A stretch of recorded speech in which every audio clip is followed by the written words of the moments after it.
Sportez-vous bien. Sportez-vous bien.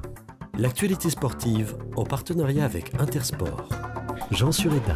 Bonsoir à tous et bienvenue dans Sportez-vous bien, heureux de vous retrouver où nous allons pendant une heure parler de sport et uniquement de sport avec mes chroniqueurs et des invités acteurs du sport de haut niveau. Au programme ce soir, vous avez l'habitude avec les coups de cœur et les coups de gueule de nos chroniqueurs. Kevin Carrère nous présentera le Zoom de la semaine, sans oublier la question du jour, le débat où nous allons parler de tennis. Enfin, nous recevrons Gaël Nayo-Ketchanké, championne d'Europe d'haltérophilie depuis quelques jours seulement. Avec nous ce soir, Vincent Avellana. Bonsoir Vincent. Salut. Mehdi Guillonneau. Bonsoir Mehdi. Bonsoir Jean. Lucas Serdic. Bonsoir Lucas. Bonsoir. Et Kevin Carrère. Bonsoir Kevin. Bonsoir. En l'absence de Maxime Brossard, c'est vous qui avez pris le salut. Vous avez pris la place de Maxime Brossard. Je l'ai tenté. Et c'est passé ou pas ? Ou pas, messieurs? Oui. Ça va? Parce que je sais que vous êtes vraiment attaché au salut Lucas Serdic.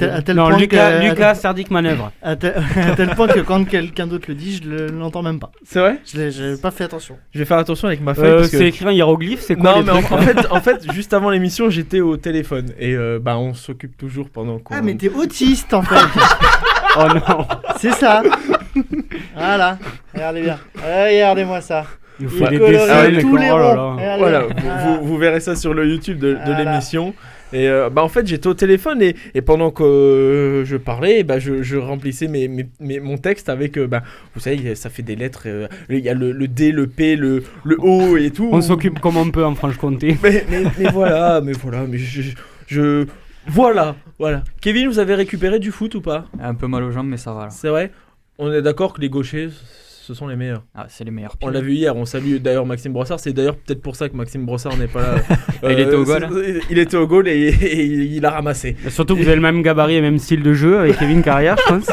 Non, Kevin est plus physique. Ah oui. Kevin est très physique. Et belle patte gauche, hein, mais ça reste quand même moi le roi, bien évidemment. Je vois que vous êtes prêts. On peut démarrer avec les coups de cœur et les coups de gueule. Un ballon dans les arbres. Sportez-vous bien. Les coups de cœur et les coups de gueule. C'est vrai, juste avant de... je sais pas si vous l'avez entendu à l'antenne où Kevin a dit un ballon dans les arbres. Avant de venir sur les coups de cœur et les coups de gueule, oui, c'est vrai, j'ai en fait envoyé un ballon dans les arbres, parce que une reprise de volée, moi ça finit pas dans les buts, ça finit dans l'arbre. Le ballon est coincé, mais tout en haut, à bien 10 mètres. Ouais. 6 Ouais. 50 mètres. Ouais, 8-10 mètres. Je serai. Ah notre gardien, Maxime, pas de panique, il enlève les gants. Il monte. Et le singe qui monte dans l'arbre, c'est parti. Il est allé chercher le ballon. Mais Blagnac, il a tout fait, c'est pour ça. Il C'est est ça. allé. Il connaît tous les arbres par cœur, tout. Non, Ouais. Voilà, il est appelé pour récupérer les ballons sur les toits des collèges. Il lui reste encore quelques semaines pour les JO, pour l'escalade, pour avoir les quotas, non? Là, il a le gabarit, en il a plus. fait les minima. Pas homologué, mais il a fait les minima. Chaque semaine, vous nous parlez d'un événement qui vous a marqué comme une joie ou une déception. Il y a 3 coups de cœur et un coup de gueule. Je vais commencer par le coup de gueule tout de suite, Lucas Serdic, parce que j'ai envie de parler de ça. Je veux juste, et je dis ce que j'ai dit sur la conversation WhatsApp qu'on a toute l'équipe. Je suis curieux d'avoir vos points de vue par rapport à ça. Alors vous, c'est un coup de gueule sur Benoît Paire, mais plus généralement sur le circuit ATP en ce moment. C'est bien ça. Oui, on en parlera du débat de tennis. C'est pas tant sur Benoît Paire, puisque voilà, il est victime de la mascarade du circuit ATP actuel et WTA aussi d'ailleurs, hein, et voilà, il traîne son spleen de tournoi en tournoi en sortant la grande majeure partie du temps au premier tour et en disant très clairement à la fin ce qu'on l'on ressent tous quand on le voit jouer, c'est-à-dire qu'il n'a pas envie d'être là, qu'il est triste, malheureux.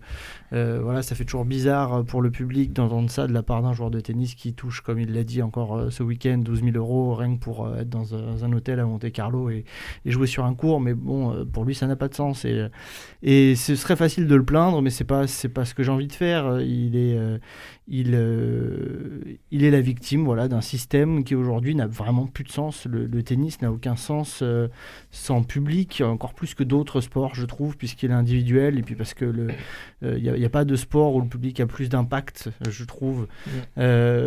Et ça se voit vraiment dans le jeu d'un joueur comme Benoît Paire qui est très Il se sert du très public, quoi. émotif. Oui, il se sert du public, ou en tout cas, je pense qu'il n'avait pas réalisé avant qu'il n'y en ait plus qu'il était si important pour lui.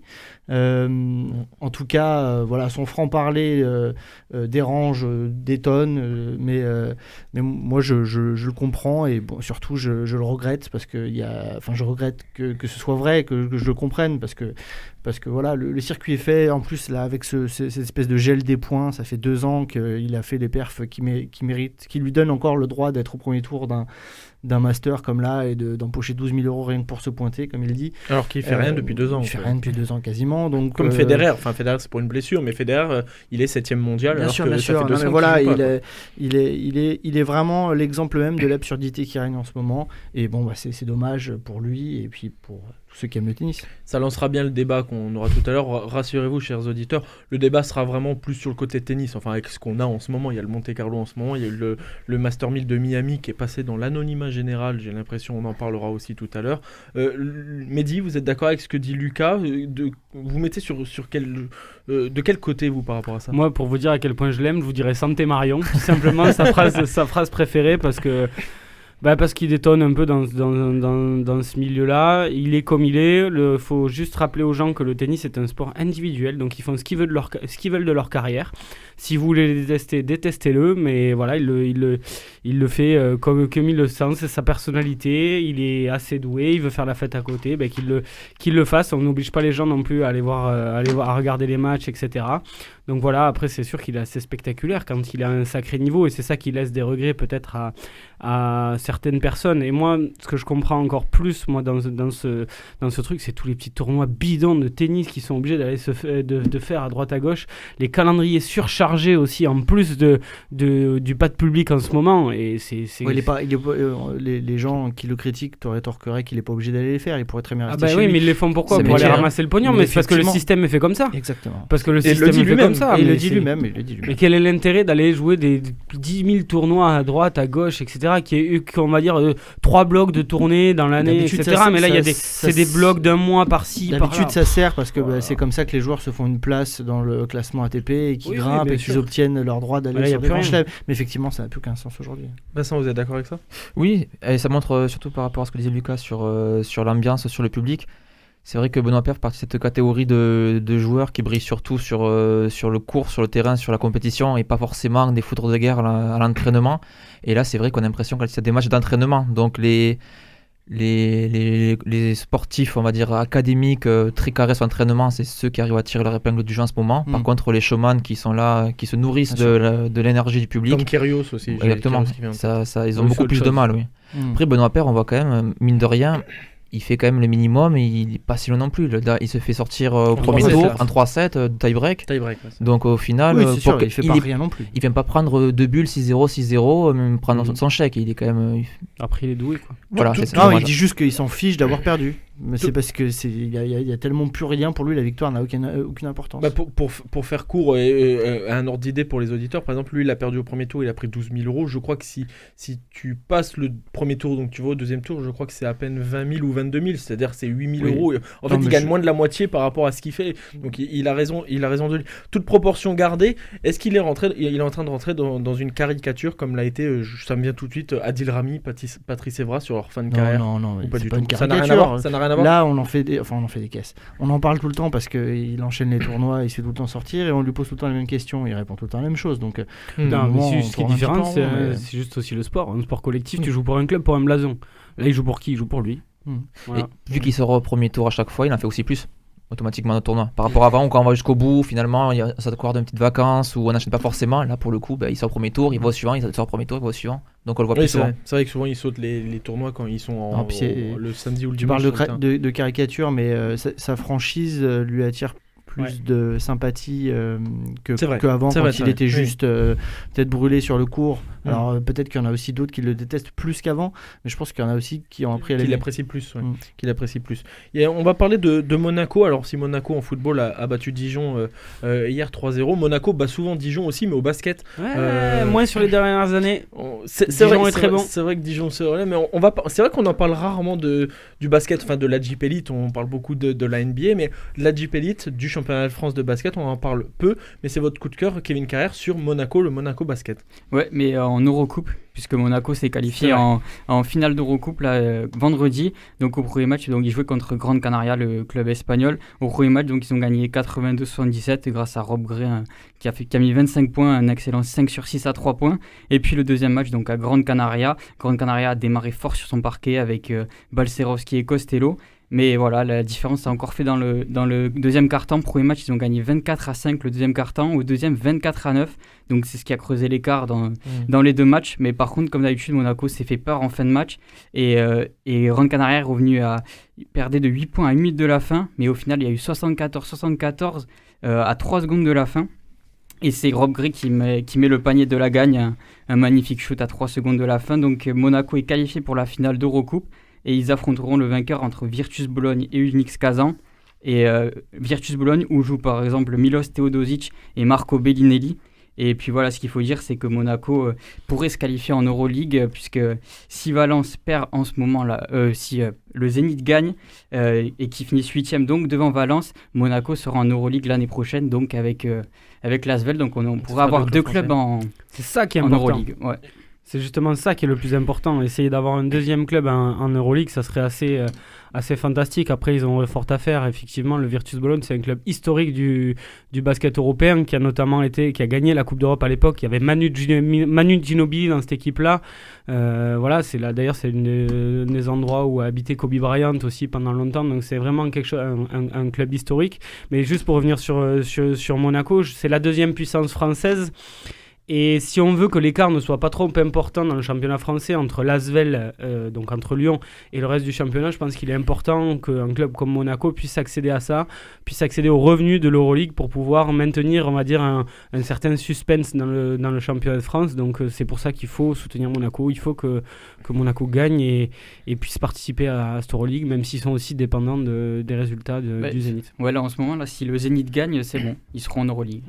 Mais j'ai l'impression que même si l'Asvel est l'épouvantail du basket français, c'est le Paris Saint-Germain en handball et au foot par exemple, ça reste quand même un peu plus serré que sur les sports que je viens de citer, non messieurs? Oui, notamment là en ce moment en championnat. Est-ce que parce qu'ils sont en Euroleague? Ouais, exactement. Avec Dijon justement, donc, sur ces dernières années, qui a la dragée haute à Monaco et Lyon, qui sont les deux plus gros budgets de Jeep Elite.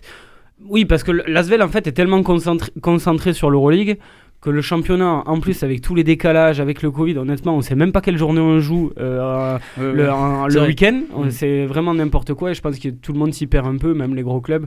Et bon, après, l'important, ça sera s'il y a des playoffs, ça sera à ce moment-là, quoi. Là où est Monaco, c'est l'équivalent de la Ligue Europa pour le foot et du challenge européen pour le rugby, pour ceux qui suivent ça. Je vous ai vu, Vincent Vellana, et je le dis en direct à l'antenne, je n'ai pas peur, vous avez triché sur le zoom de la semaine.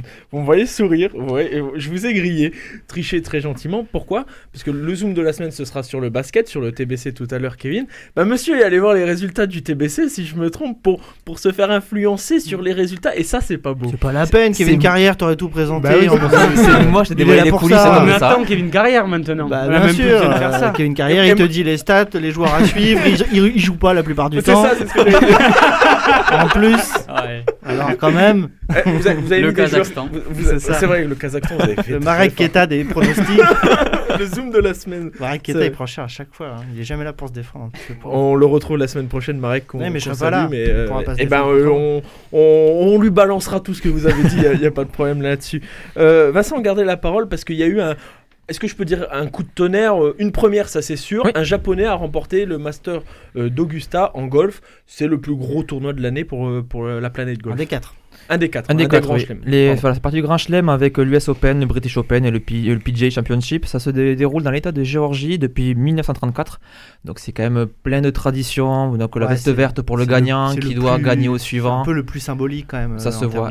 Ça fait un peu Wimbledon, non ? Exactement. Rien que visuellement, on voit les caddies sont tous habillés pareil. Il y a vraiment tout qui est codifié. Le repas des champions avec seulement les champions qui peuvent participer. C'est ça. Le dernier vainqueur qui organise le repas, qui fait le menu. Ça, je l'ai vu il y a pas longtemps. Je l'ai vu hier, je crois. C'est pour ça que je fais le malin, mais je l'ai juste découvert hier. C'est très codifié donc. C'est un parcours difficile. Il y a 3 trous qui sont surnommés la main corner depuis les années 50. C'est le 11, le 12 et le 13. Parce qu'en général, la balle va souvent dans la flotte ou carrément dans les hors limite. C'est souvent là aussi que ça se joue. Pour donner une idée, donc, avec le vent en plus qui était assez fort les premiers jours, les favoris sont pas mal favoris au tapis.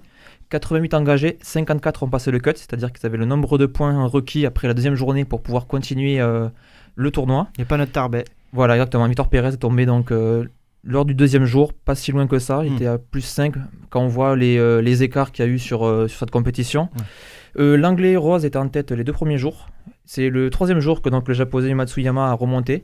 Il a fait vraiment une énorme 3e journée. La 4e journée, il était plus dans la gestion, puisque sur la journée, il fait plus 1, donc il était en positif. Mais ça suit pour gagner pour la première fois de sa carrière. 29 ans, c'est le premier aussi Grand Chelem donc pour son pays. Il termine devant les Américains Zalatoris à moins 9, lui fait moins 10, donc l'écart était quand même juste. Hein. Il avait 4 coups d'avance sur le deuxième avant la dernière journée. C'est ça, il avait 4 ou 5 et finalement ça termine seulement à 1. Schauffele et Spitz, les autres Américains, sont à moins 7. Il passe donc 14e mondial et il empoche la coquette somme de 2 070 000 $. En fait, Benoît Paire devrait faire du golf. c'est vrai. Mais bon, franchement, je serais très. Ça me ferait beaucoup rire de le voir mettre la balle dans la flotte. Et... tu le vois dégommer le bunker un peu. S'il y a bien un sport qui est un peu plus général, c'est celui-là. En général, il y a un alligator dans le coin, il va prendre l'alligator. Il y a beaucoup de retenues. On voit par exemple un golfeur qui marque beaucoup, c'est le basque, l'espagnol Ram, John Ram.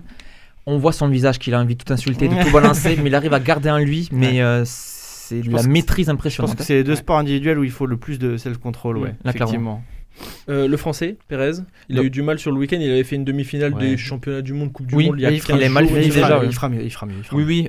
Donc la première journée a été très compliquée. La deuxième, il a donc pas réussi à rectifier le tir. On a eu vraiment des remontées. On avait je pense à Dechambeau, je crois qu'il était à plus 7 sur la première journée, qui arrive à rentrer dans les clous juste à égalité ou à moins 1 dans la deuxième journée. C'est vraiment des renversements de situation assez fous. Je crois qu'il y en a, si j'ai bien compté, il y en a seulement 25 qui ont le par ou qui sont sous le par. Donc, c'est pas beaucoup. Pour vous dire difficulté. Après, il est vraiment dur, c'est par contre. Et le japonais était 25e mondial, c'est dire la grosse performance du japonais. Bon, là, avec le fait de gagner, il va monter en place, bien évidemment. Mais au golf, ça veut rien dire. Non, c'est pas ça, c'est pas que ça veut rien dire, mais c'est des trucs qui peuvent arriver plus souvent qu'au tennis. Tu vas pas voir un 25e mondial au tennis qui remporte un grand chelem. Maintenant. Peut-être maintenant, mais sur les 15 dernières années, on avait tellement des monstres. Mais au golf, ça arrive un tout petit peu plus souvent. Voilà. Je me tourne vers vous, Mehdi Guillonneau, parce que là, on va remonter sur le vélo. On le fait quasiment toutes les semaines parce qu'il y a de l'actualité et parce que Cocorico, ça marche bien pour les Français. Et là, encore une fois, ça marche très bien pour les Français ce week-end. Eh ben ouais, normalement, ce week-end, on aurait dû parler de Paris-Roubaix, mais malheureusement, donc, il a été reporté, comme dit la semaine dernière. Mais on va quand même parler de David Gaudu, qui a brillé sur peut-être l'un des tours les plus durs de l'année. Quand on regarde des petites routes, ça monte, c'est des toboggans permanents, ça monte, ça descend, c'est hyper agréable à regarder. Le tour du Pays Basque, et donc David Gaudu s'est imposé sur l'étape Rennes, la dernière étape qui arrive le plus souvent à Araté. Araté, c'est pour les connaisseurs de football juste au-dessus de Eibar. Voilà, un des plus petits clubs de Liga espagnole, c'est juste au-dessus, c'est une petite montée avec une arrivée en plus, c'est un sprint toujours qui est en descente, donc c'est hyper scabreux. Et donc David Gaudu s'est imposé, et surtout de quelle manière, voilà, il a suivi, il a même attaqué. Les seuls qui ont réussi à le suivre, c'est Roglic et Hugh Carty. Donc Roglic, on le connaît tous quand même, et Hugh Carty qui avait fait podium du Tour d'Espagne l'année dernière, si je dis pas de bêtises. Et il a même réussi après à lâcher Hugh Carty. Le seul qui l'a suivi, c'est Primoz Roglic. Et bon, après ils ont roulé. Primoz Roglic a roulé pour le classement général, pour gagner et renverser le Tour du Pays Basque, puisque le maillot jaune était sur les épaules de Brandon McNulty, un coureur du AE. En gros, c'est un coéquipier de Tadej Pogačar, le vainqueur sortant du Tour de France.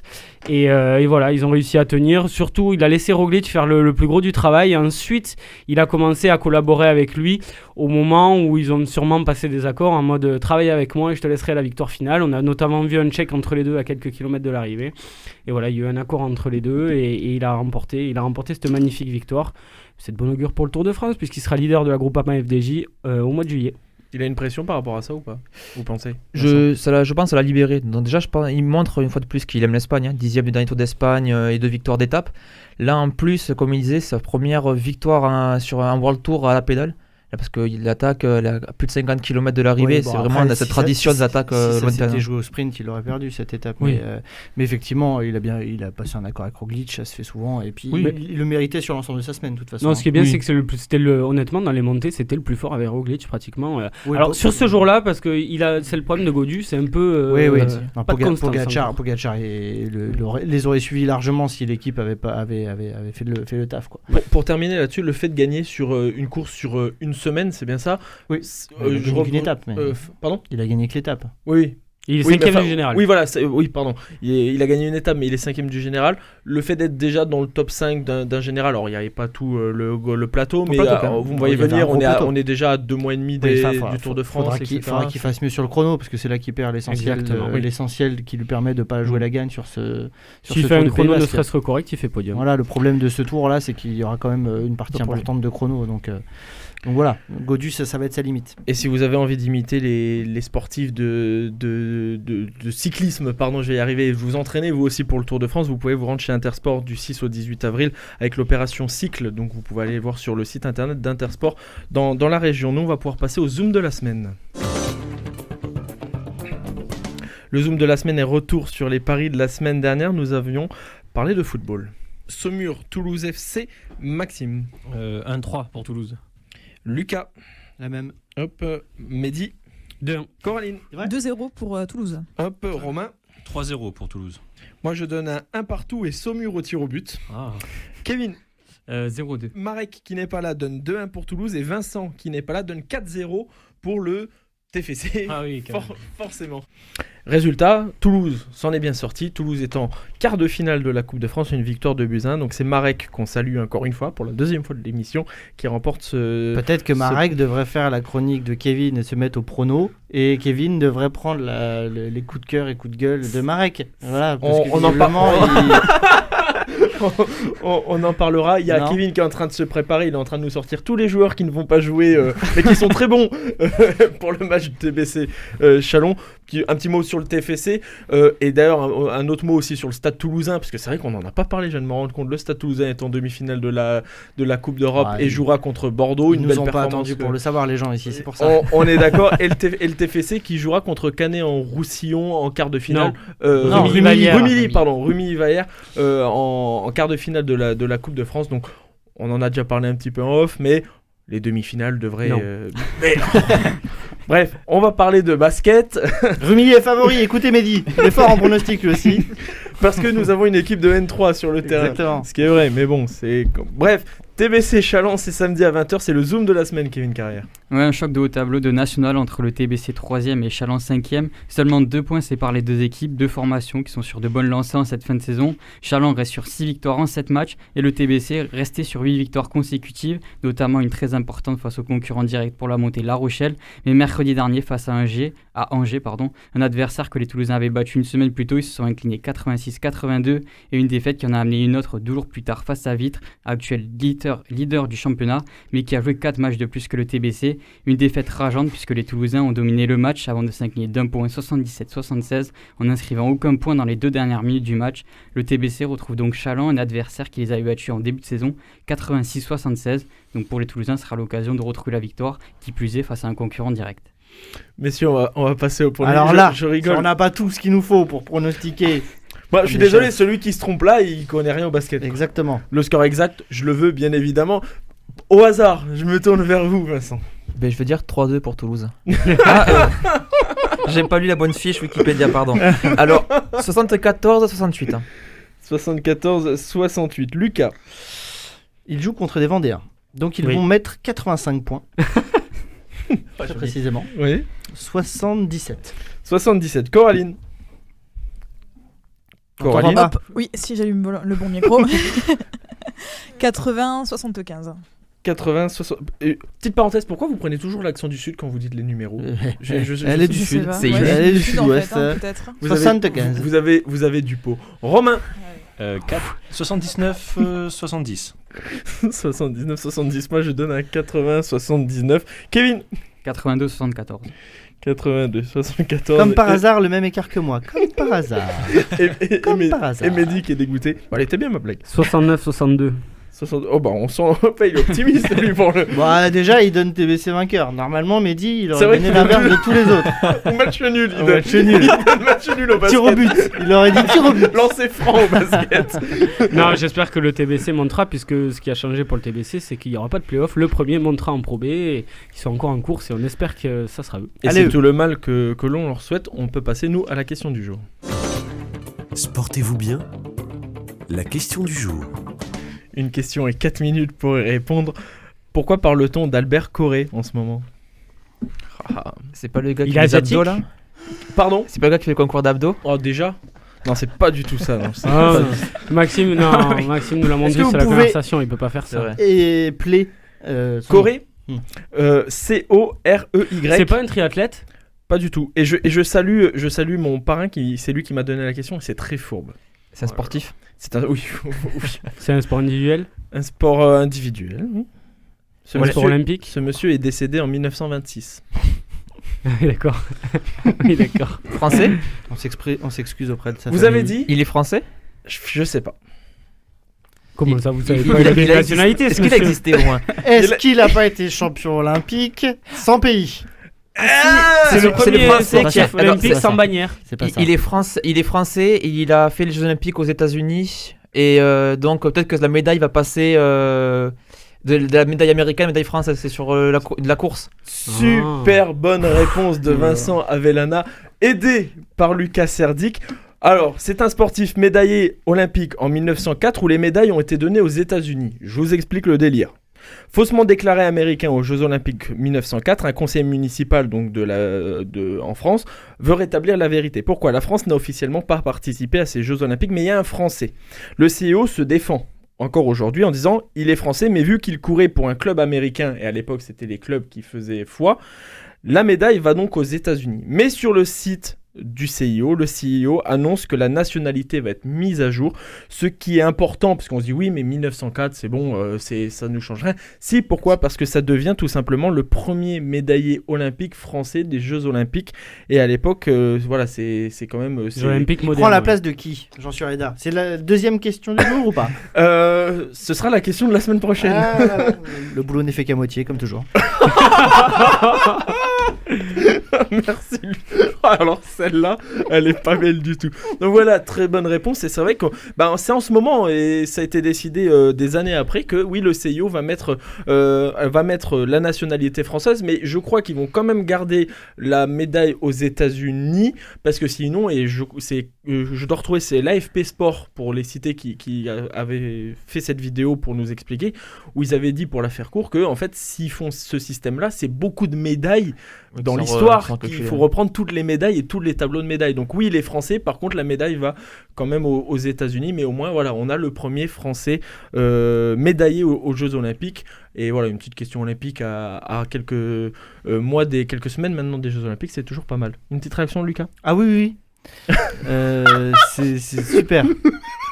Oh, Mais du coup, je crois que la France est médaillée sur tous les Jeux Olympiques, je Premier crois. degré. quoi Peut-être. Il me semble avoir lu oui, du coup, que la France est médaillée dans tous les Jeux Olympiques modernes, du coup, avec cette médaille-là. Il me semble quelque chose comme ça. On va vérifier. Ah oui, oui, oui. C'est ma question, voilà. Ah oui, oui, oui. Oh, et c'était une très bonne question. Donc, on va vérifier et on se retrouve dans moins de 3 minutes avec notre invité. À tout de suite.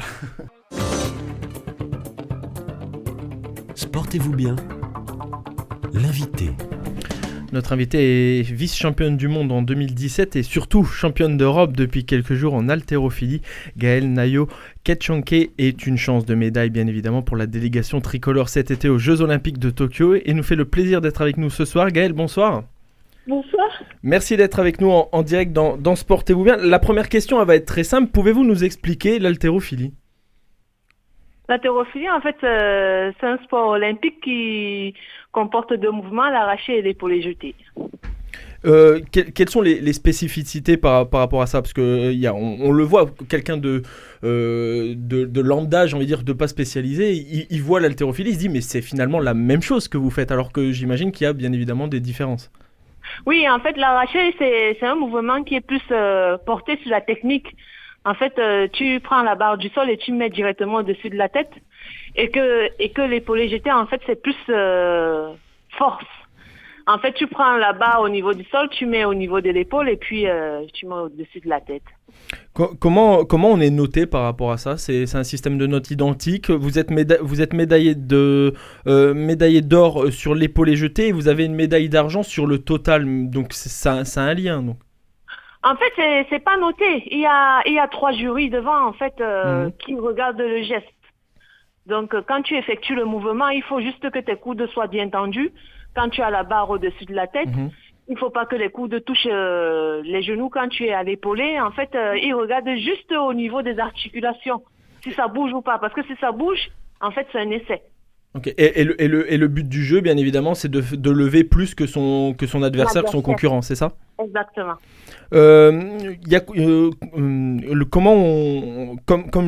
Comme l'ont fait avec succès plusieurs haltérophiles, est-ce que, par exemple, il y a le CrossFit en ce moment, est-ce que vous envisagez le CrossFit en compétition? Par exemple, il y a Matt Fraser pour les hommes et Tia-Claire Tom May pour les femmes qui l'ont fait. Ça vous tente, ça, ou pas du tout? Le CrossFit, moi? Oui. Non, après le faire pour le fun, comme je l'ai déjà fait il y a quelque temps, oui, mais non, pas du tout.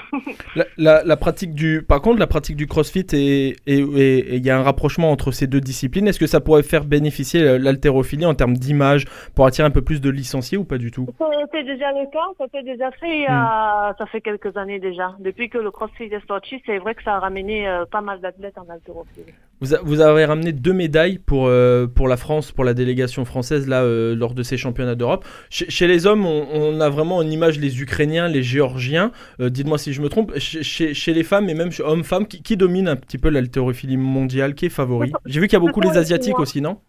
Ce sont les Chinois, les pays asiatiques, ouais. Et cette semaine, vous avez obtenu donc votre première médaille d'or dans une compétition internationale avec de l'argent sur les Jeux Olympiques d'Afrique. Il y a eu de l'argent sur les championnats d'Afrique, sur les championnats d'Europe, sur les championnats du monde. Ça enlève un petit point avant les JO d'avoir la médaille d'or. Enfin, la médaille d'or, celle que vous cherchez depuis longtemps. Oui, ça fait du bien. Ça fait du bien, surtout qu'en allant à cette compétition, c'était pas mon objectif. Je vais être réaliste, je suis partie juste au championnat d'Europe avec pour objectif de marquer le plus de points possible. Et finalement, la médaille était au bout. Donc, c'était tout bénéfique pour moi, en fait. Et à quelques mois des Jeux Olympiques, j'imagine que ça rassure aussi, non? C'est sûr que c'est rassurant, mais certes, j'ai eu cette médaille, mais je sais que je pouvais faire mieux. Donc, ça me rassure d'une part d'avoir eu cette médaille, mais je serais plus rassurée si je fais encore plus en termes de charge. C'est vrai. J'aime pas parler de la vie privée des invités, mais vous, votre coach, c'est votre compagnon. Comment ça se passe au quotidien? Quel est l'équilibre? C'est mon compagnon depuis 10 ans. Ouais, donc ça va. C'est sûr qu'au début, c'était compliqué parce qu'on apprenait à se connaître. C'est vrai qu'avec l'entraînement et la vie privée à côté, après, c'était pas évident. Mais bon, on a appris à faire la part des choses et on a mis en place certaines routines. Aujourd'hui, ça a du 10 ans. On en a parlé, il y a les Jeux Olympiques, on en parle beaucoup, et nous ici dans Sportez-vous bien, et c'est d'ailleurs pour ça que vous êtes là, vu qu'en termes de vous faites du sport olympique. Avant de parler des Jeux Olympiques directs cet été à Tokyo, ces mêmes JO qui ont été reportés à cause du Covid, ça vous le savez bien évidemment, ça a changé la vie de beaucoup de personnes, la vôtre aussi sans doute. Comment on se prépare avec l'impossibilité de bouger, de voyager, parce que vous, les compétitions, c'est beaucoup de voyages, comment on s'organise?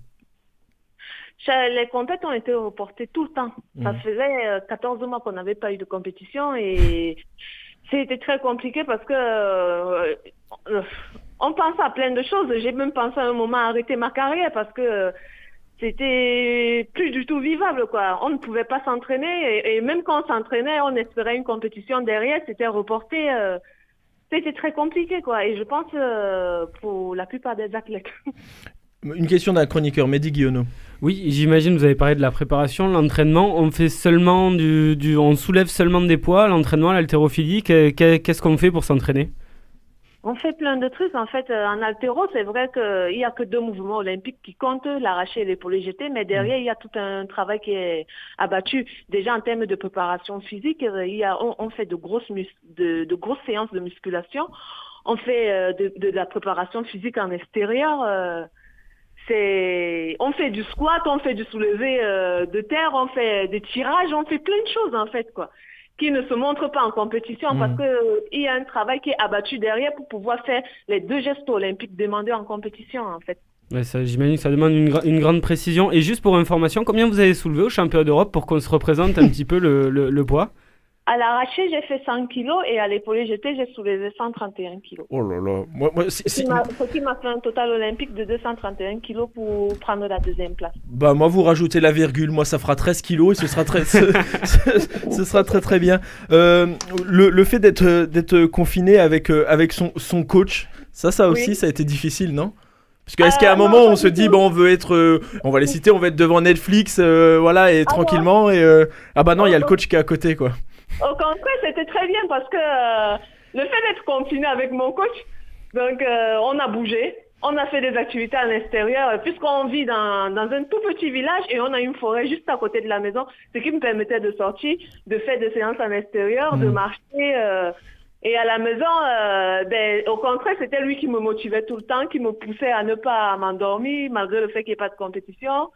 Ça s'est très bien passé, au contraire. Je voulais savoir aussi, est-ce que l'haltérophilie est un sport qui se développe? Parce que c'est un sport on a l'impression qu'il est assez peu médiatique, qu'on voit souvent pendant les JO. Est-ce qu'en dehors, en France, ça arrive à se développer un petit peu ou pas? Chez les filles. Beaucoup chez les filles, d'accord. Et pourquoi? Comment ça s'explique ça? C'est arrivé surtout grâce au CrossFit. Et je pense en France, l'haltéro féminine n'a pas une belle image. N'avait pas une belle image à la base. Et je pense aussi que le fait, c'est pas pour me jeter des fleurs, hein, mais le fait d'être arrivé en haltéro, c'est vrai que je suis quand même grande et lancée, je suis musclée, mais je suis quand même assez féminine, quoi. Donc, je pense que d'une certaine façon, j'ai quand même valorisé la femme haltérophile. Vous avez la chance d'avoir fait les championnats d'Europe et d'avoir fait aussi les championnats d'Afrique. Sur les sportifs, les haltérophiles africains, par rapport aux Européens, ils sont devant nous, ils sont derrière nous. Bonne question. Ils sont derrière, mais il y en a qui sont forts plus ou moins, quoi. Il y a des haltérophiles africains qui sont devant certains athlètes aussi, un peu comme dans tous les sports. Vous comprenez, je sais pas trop, mais ils sont derrière quand même la plupart. Cet été, il y a les Jeux Olympiques. Là, on espère que vous allez terminer devant les Africains, les Américains, les Européens et les Asiatiques, bien évidemment. Est-ce que vous avez déjà des objectifs par rapport à ça? L'objectif pour moi, pour les Jeux, si j'y vais, parce qu'on attend que ce soit officiel. Oui, c'est vrai. Oui, c'est de me rapprocher le plus possible du podium. Vous avez fait 8e de mémoire à Rio 2016. C'est de faire mieux, ça c'est une évidence. Vous sentez la progression en 4 ans, 5 ans maintenant? C'est vrai que on est en 2021, c'est vrai. En 5 ans, vous sentez la progression pour vous? Pour moi, oui, j'ai progressé à une certaine période, c'est sûr, mais en 2019, au championnat d'Europe, je me suis cassé le bras. Donc du coup, ça m'a retardé dans ma préparation. Et d'une part, pour moi, le fait d'avoir reporté les Jeux à 1 an, de plus, ça a été bénéfique parce que j'ai pu continuer ma rééducation tranquillement. C'est vrai que c'est long. Au jour d'aujourd'hui, j'ai toujours mal, mais ça a été bénéfique pour moi, en fait, ce report. Si les Jeux Olympiques avaient eu lieu l'année dernière, vous ne serez pas allé à Tokyo, non? Ça aurait été juste. Si, parce que j'étais à une compète de me qualifier normalement. Donc je devais y être. Je sais pas combien j'aurais fait en termes de charge, mais je devais y être, ça c'est sûr. Mais là j'ai gagné 1 an de plus en fait, quoi. Ouais, vous avez gagné un an de plus pour pourquoi pas aller chercher une médaille. Mais justement, comment vous vivez cette incertitude autour des JO? Comment vous arrivez à gérer tout ça? Est-ce que c'est dur de maintenir l'objectif? Est-ce que c'est compliqué? Les Jeux, ils vont avoir lieu cette année. Donc là, c'est une certitude. Donc on n'est plus dans l'incertitude en fait, quoi. Ouais, ça y est, l'objectif est parti. Et le fait de ne pas pouvoir être forcément accompagné de sa famille, de ne pas avoir de spectateurs étrangers, ça va influer pour vous? Non, on a l'habitude. Pas du tout. C'est vrai que les compétitions sont beaucoup à l'étranger et il n'y en a pas beaucoup en France. J'ai vu qu'il y avait eu des championnats d'Europe à Strasbourg et à Reims, je crois, dans les années 2007 à Strasbourg et dans les années 80 à Reims, mais c'est vrai qu'il n'y en a pas beaucoup en France. Et ça, il y a eu les championnats du monde à Paris en 2011. Et pour les championnats d'Europe, mais il y avait eu les championnats du monde à Paris, bien évidemment, en 2011, c'est vrai, mais bon, on espère que la France et que Paris, on peut en accueillir peut-être à Toulouse, nous. On va essayer d'organiser ça, nous, messieurs. On va organiser ça, les championnats d'Europe. En tout cas, on vous souhaite bon courage, Gaël, pour la suite et pour les Jeux Olympiques qui arrivent. Merci. Merci d'avoir été avec nous, et nous, on peut passer au débat de la semaine. Sportez-vous bien. Le débat.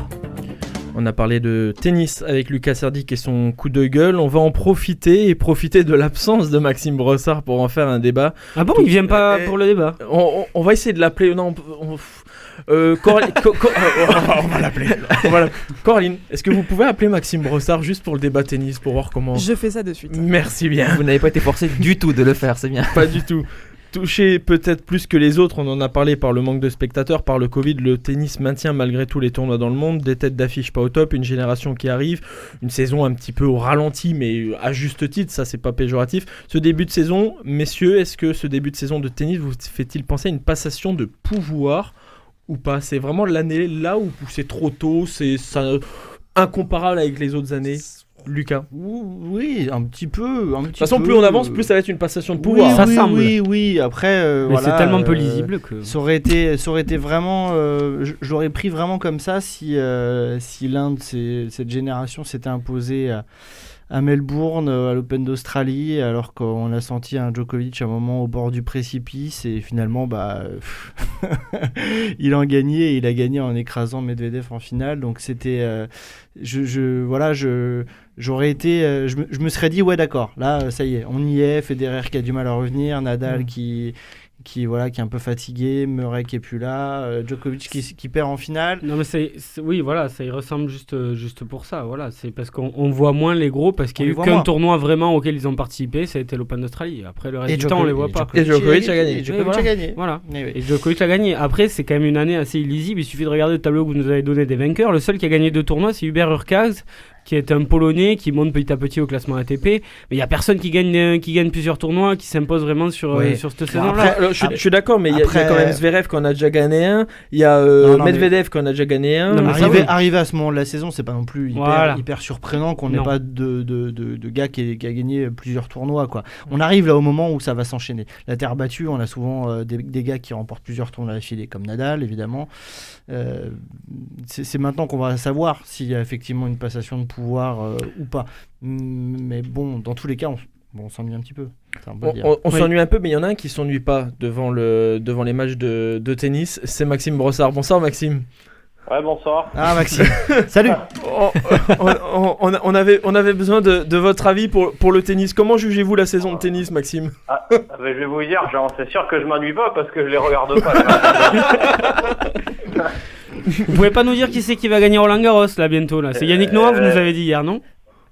Écoutez, je savais même pas que la saison avait repris. Je viens d'apprendre ça. Écoutez, tant mieux, hein. Pour les amoureux de tennis, hein. Moi ça m'avait pas manqué. Comme les auditeurs le savent, on fait du sport, on fait du rugby ou du foot tous les dimanches matins. Je vous propose que dimanche prochain, si vous êtes d'accord, on fait un tennis. Ça vous va? Je viens là pour le coup. Vous avez dit on fait du sport, donc moi, tennis, je sais pas. Alors là, venez jouer au tennis. Après, Maxime, vous allez finir en nage, vous allez comprendre. Nous, on joue au tennis, vous faites le ramasseur de balles et ils cravachent. Je peux vous dire que nous, on va les envoyer loin, les balles. Hein. J'amènerai la glacière, si vous voulez. et d'ailleurs, j'ai une grande nouvelle à vous annoncer en direct. C'est Vincent qui m'y a fait penser tout à l'heure. Vous avez fait ce week-end les minima d'escalade dans l'arbre, mais vous avez fait les minima pour les Jeux Olympiques. Quelle est votre première réaction? Écoutez, ça fait des années que je prépare ça et vous m'avez donné l'occasion de réaliser mon rêve en envoyant un ballon dans un arbre perché là, donc j'avais fait un petit peu d'escalade, j'ai quelques restes, voilà. Ça, les fans de tennis sont contents de nous écouter ce soir. Débat de qualité. On est la seule émission où le débat tennis part en débat escalade, c'est quand même beau. C'est quand même parler le gars qui s'y connaît le moins en France. Je sens qu'en 30 secondes vous allez dévier sur vos compétitions de tennis de table dans le bureau d'à côté. Non mais Vincent, donne pas d'idée. D'ailleurs Maxime, j'ai encore perdu contre Francky qu'on salue, mais on va le dire. Bon Maxime, est-ce que Nadal va remporter Roland Garros encore? Vous le sentez comment? Et il est pas à la retraite, Nadal là. Je sais pas, il avait pas les genoux dans la boîte à gants. Ouais, mais il revient toujours quand il sent la terre battue. Ah, mais alors là, après, oui, ça, du peu que je suis, ça, à chaque fois que j'ai regardé un peu Roland Garros, c'est vrai qu'il est dur à manier, le type, hein, mais bon, après, Événement- je vous dis, événement dans je Sport connais TV. pas grand-chose. Hein. Et voilà, vous avez une analyse technique tennis par Maxime Brossard. Il suffit de demander. Événement dans Sportez-vous bien, Maxime vient de nous dire qu'il a déjà regardé un match de tennis sur Ouais. Sans attendre, comme ça, 2 minutes, ouais. Il est donc expert. entre un échange. Bon bah merci beaucoup Maxime, on se retrouve la semaine prochaine.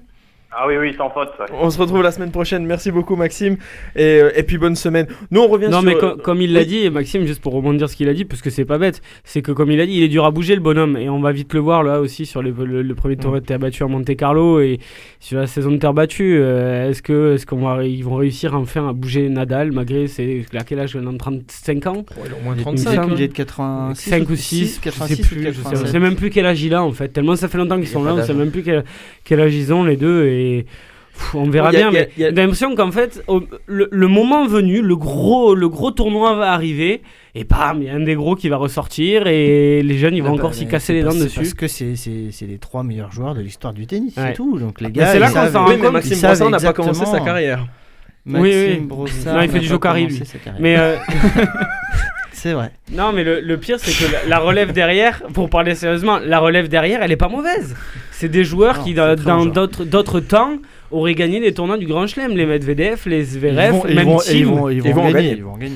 Mais Vincent, seul objectif pour ces Team on a gagné, déjà. sportifs-là, quel intérêt maintenant d'aller gagner des tournois, d'aller gagner l'Open 13 Sud de France, le Miami ou je sais pas. Est-ce que vous Pour voyez qui juste à côté du vainqueur, donc il y a la dotation 409 000 Bien euros. sûr. Voilà. Non, mais Non, pour mais- qui tu parles? Pour les Djokovic, Nadal, Ah non, mais les Federer, Djokovic, qui Nadal, vont ça revenir, fait 10-15 ans qu'ils font plus l'Open de Oui, Marseille. voilà, ou des ils trucs vont, comme ça. ce que je veux dire, 500, qui à la viennent et limite, qui gagnent mais, le Grand Chelem, c'est ce qui compte le plus. Oui, au mais final, justement, maintenant, pour à ce qu'ils soient, moment-là. en fait, pour qu'ils soient en forme pour le Grand Chelem, il faut qu'ils aillent faire un petit tournoi Non, sans non, pression. Plus forcément maintenant, vu à le 20 ans, contexte. 25 ans, pourquoi pas, mais arriver à l'âge Vu de la bouteille Federer, qu'ils ont, c'est hein. pas comme ça qu'il en fait un par. Franchement, des 250, il fait Halle en général, il fait balle des fois aussi. Mais c'est les 500, non, même ceux-là. C'est des 500 eux, non Oh, Ah ouais pas. Attendez, je Bon, regarde. peu importe. Tout ça Oui. pour dire qu'il en fait un ou deux, histoire de garder un peu de points, de maintenir un petit peu son classement ATP. Faire C'est du souvent quand faire ils du perdent des placement de points. C'est produits, souvent quand ils perdent des points sur les grands chelems. Par exemple, il fait finale. Et Oui, que c'est l'année sûr d'après, que, il c'est perd en sûr quart que de s'il finale, perd s'il en perd des première points. semaine du Grand Chelem, il a une semaine qui se libère pour aller faire un petit ATP.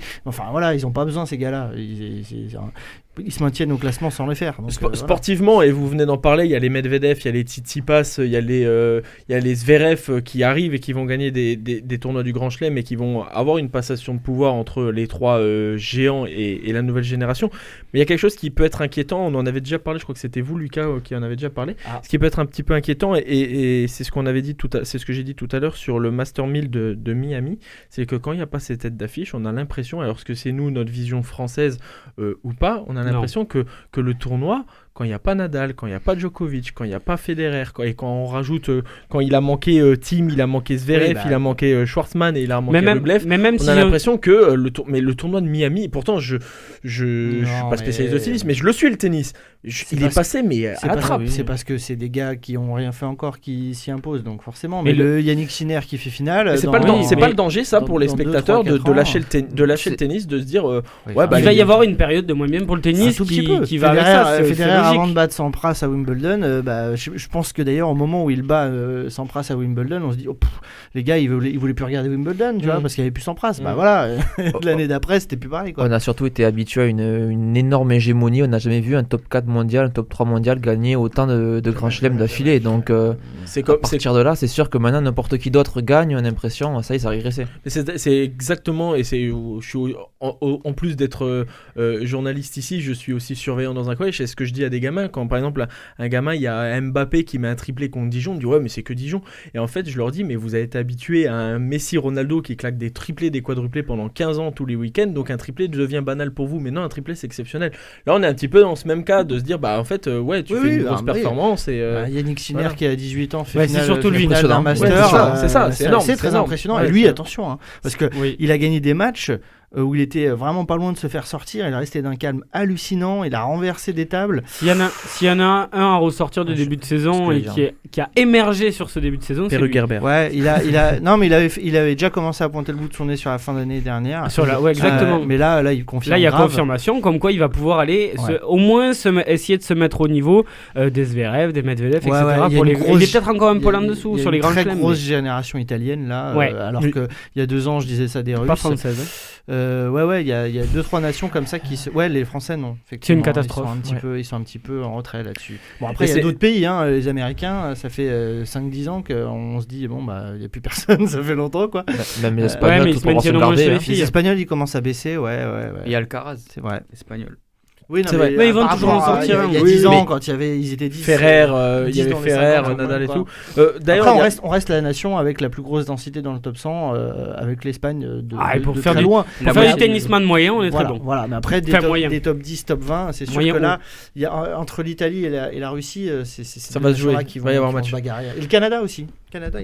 Il n'y a pas que chez les hommes où on est un petit peu moyen, il y a chez les femmes aussi. Et chez les femmes, il y a eu une première depuis aujourd'hui, depuis 1986, depuis septembre 1986.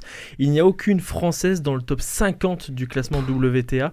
C'est la première, je crois que c'est Mladenovic ou Garcia qui est 54e mondial. C'est la première donc depuis plus de 30 ans qu'il n'y a aucune Française dans le top 50. Ça, c'est vraiment mal. Et c'est pas bien pour le tennis français. Non, ça fait mal. Et autre chose, il y a eu le tirage au sort de la Coupe Davis. Alors oui, la Coupe Davis existe toujours sous un format complètement ridicule. Et le pire, c'est qu'on l'a gagné il n'y a pas longtemps. Oui, mais on l'a gagné dans la bonne version, j'ai envie de dire. La Coupe Davis, la France, la Coupe Davis sera en Autriche du 25 novembre au 5 décembre prochain. Et la France a hérité d'un petit groupe, d'un énorme groupe. Ça va pas à Madrid aussi ? C'est en Autriche cette année. Il y a pas un... Peut-être. C'est l'ATP Tour, non, qui doit être oui. l'ATP Cup, pardon, qui doit être à Madrid. C'est le concurrent mais version ATP, quoi. La France est avec la République Tchèque et la Grande-Bretagne pour la Coupe Davis dans la phase de poule. Parce que c'est une phase de poule maintenant pour les Coupes Davis. République Tchèque et Grande-Bretagne. Et Grande-Bretagne, voilà. Quelques années, ça aurait piqué, mais là, ça va. Ouais. Donc là, ça va. Ouais, Stéphane est à la retraite, donc depuis 15 ans. Justement, messieurs, on a parlé pour terminer. Ouais, Berdych, quand même. Ah oui, c'est vrai. Pour terminer le débat de tennis et terminer cette émission, on a parlé un petit peu des Italiens, on a parlé aussi des Espagnols et tout. Vous me voyez venir, on va parler un petit peu des Français, on a parlé de Benoît Paire.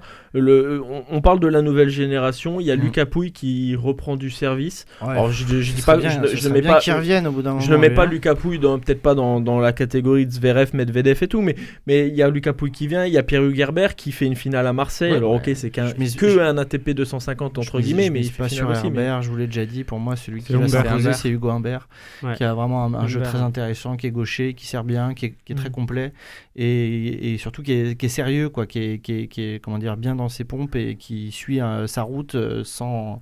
J'ai l'impression qu'il a pas ce mental un peu fébrile que d'autres joueurs français peuvent avoir naturellement. Non, c'est le seul espoir qu'on a sur les prochaines années. Et moi, ce qui me dérange surtout, et c'est là qu'on voit qu'il y a une faille dans le système français, c'est que chez les juniors, on brille toujours. On brille toujours, que ce soit les filles, les garçons. Pratiquement tous les ans, on a des jeunes qui sont en finale de Grand Chelem, qui gagnent les Grands Chelem en junior. Et après, quand on se retrouve chez les grands, il n'y a plus personne. Ça montre bien que chez les juniors, il ne faut pas en prendre compte. Comme par exemple chez le foot. Allez-y, continuez. C'était un débat qu'on avait eu. Allez-y. Non, mais moi je suis tout à fait d'accord là-dessus. Il y a un passage entre le niveau junior et le niveau professionnel qui est énorme, qui est assez énorme. Le professionnalisme de Nadal, ça s'apprend pas. Il y a que lui qui peut le faire. Et pour passer ce cap-là, écoutez, Richard Gasquet le battait avant Nadal. Et puis, quand on passe au niveau au-dessus, le mental prend le dessus. Il y a un truc qui m'échappe toujours là depuis 15-20 ans. C'est en 10 secondes. C'est le niveau, la facilité qu'ont les pays de l'Est de l'Europe à sortir des joueuses de tennis qui vont faire top 20, top 10. C'est vrai. Mais tout le temps. C'est trust. Enfin, il y a qu'elles quasiment. Et les Américaines, c'est hallucinant. Ils sont pas feignants en entraînement, ouais. Déjà, ouais. Enfin, ils font pas pareil chez les gars. Hein. C'est vraiment chez les filles, quoi. Ouais. C'est vrai. On n'est pas feignants nous aussi sur les entraînements. Vous l'avez vu vous hier, Kevin. Merci à Coraline et merci à Romain à la réalisation. Nous on se retrouve la semaine prochaine, normalement avec un joueur de ping-pong, c'est Simon Gauzy qui devrait venir nous voir dans Sportez-vous bien. On l'avait déjà reçu l'année dernière. À lundi.